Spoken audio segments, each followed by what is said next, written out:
she came back from her search, only to find her children's feathers scattered about. When she realized what had happened, she became furious and attacked the hen. The hen begged and begged, but her pleas fell on deaf ears. The hawk made to attack the chicks.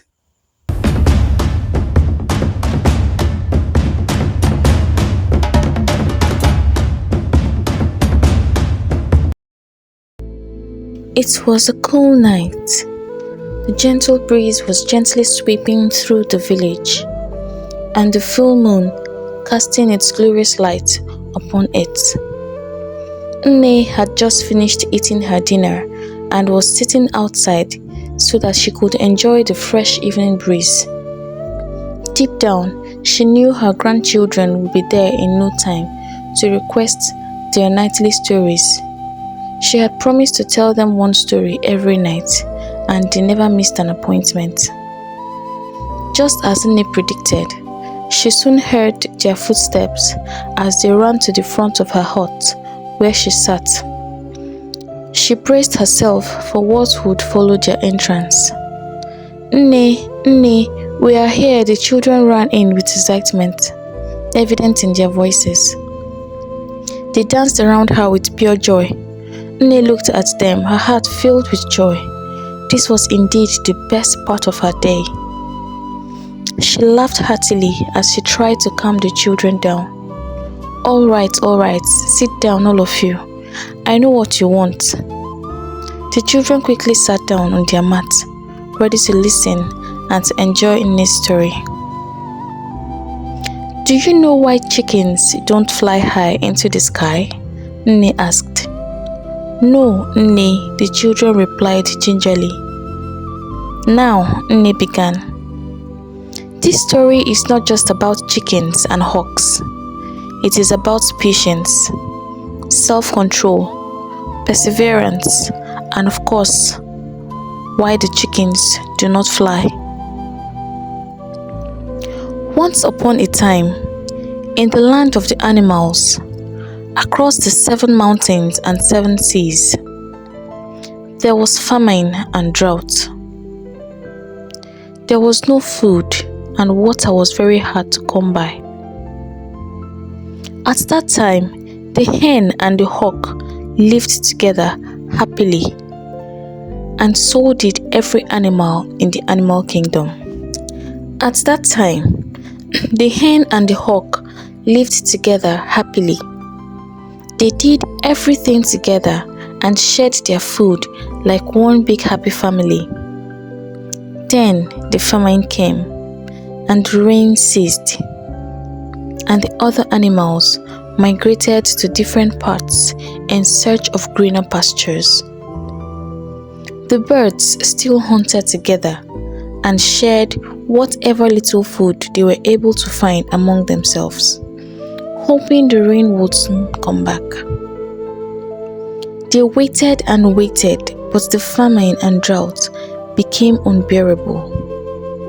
Mother hen and the hawk had just hatched their chicks, so the cock and father hawk decided to fly to the other side of the mountain to look for food, while the mother hen and the mother hawk stayed back to look after the chicks. This routine continued for a long time, until one day, the men went out in search of food and never came back. The birds waited for days without end for their husbands to return. They cried bitterly, for they knew that something bad had happened to them. Worse still, they had been killed and taken for food by their number one enemy, man. They knew that it was not safe out there, just as their parents had always told them when they were younger. One day, they made up their minds to go out in search of food as the hunger had become unbearable. But the problem was that the mothers could not leave their chicks alone at a time. So Mother Hen suggested that they go one after the other. That is, one bird would go while the other stayed to take care of the chicks. And when she returned, the other would go also. The two birds agreed, and Mother Hawk decided that since she was a faster flyer, she would go first. 2 days later, Mother Hawk had not returned from the search. Mother Hen and the chicks were so hungry. They were becoming weak. Mother Hen concluded out of hunger that the Mother Hawk had died too. And then she decided to kill and eat the baby hawks, one after the other. She did just that and fed their meat to herself and her children. On the 4th day after Mother Hawk left, she came back from her search, only to find her children's feathers scattered about. When she realized what had happened, she became furious and attacked the hen. The hen begged and begged, but her pleas fell on deaf ears. The hawk made to attack the chicks, but the hen was strong. The hawk, on the other hand, because of the long days of flying, was already too weak to fight. Therefore, the hen very easily overpowered her. The hawk cried uncontrollably, while the hen took her chicks and fled. Since that day, the hawk swore that she would take her revenge till eternity. She swore to eat the hen's children anytime she sighted them. And that is why till today, the hawk still hunts and preys on the hen's chicks. The hen, on the other hand, is still hiding from the hawk, as the hawk has continued to pick any chick belonging to the hen that it sets his eyes on. And that is why they no longer fly up. Rather, they live with their number one enemy, man. For he had promised them protection from the hawk and even provide them with food sometimes. Now, this is the end of my story. The children were quiet after Nne finished her story. They seemed to be in deep thought.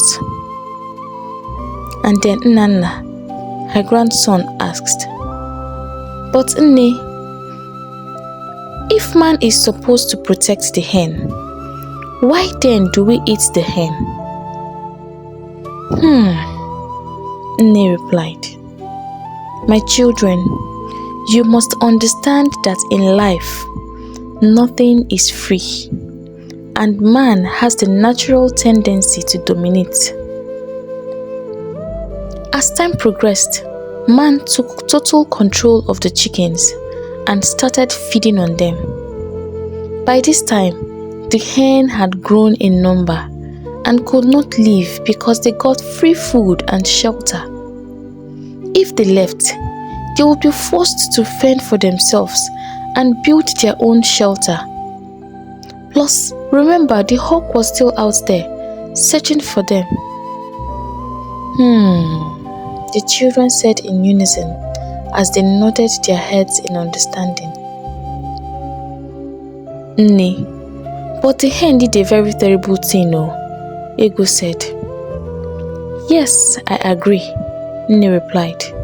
"But you must also understand that in the face of hunger, one without principle and self-control can do anything to survive. That is why it is important that you learn never to lower your standards, even in the face of hunger or hardship. Do you understand?" "Yes, Nne," the children chorused. "Now, it is time for you all to go to bed, so that I can also have my rest." "Thank you, Nne," the children chorused as they ran off happily to their mother's huts. Nne's story and the lesson learned heavy in their hearts. Thank you for watching this video. If you enjoyed this video, please give this video a big thumbs up and don't forget to subscribe. Bye.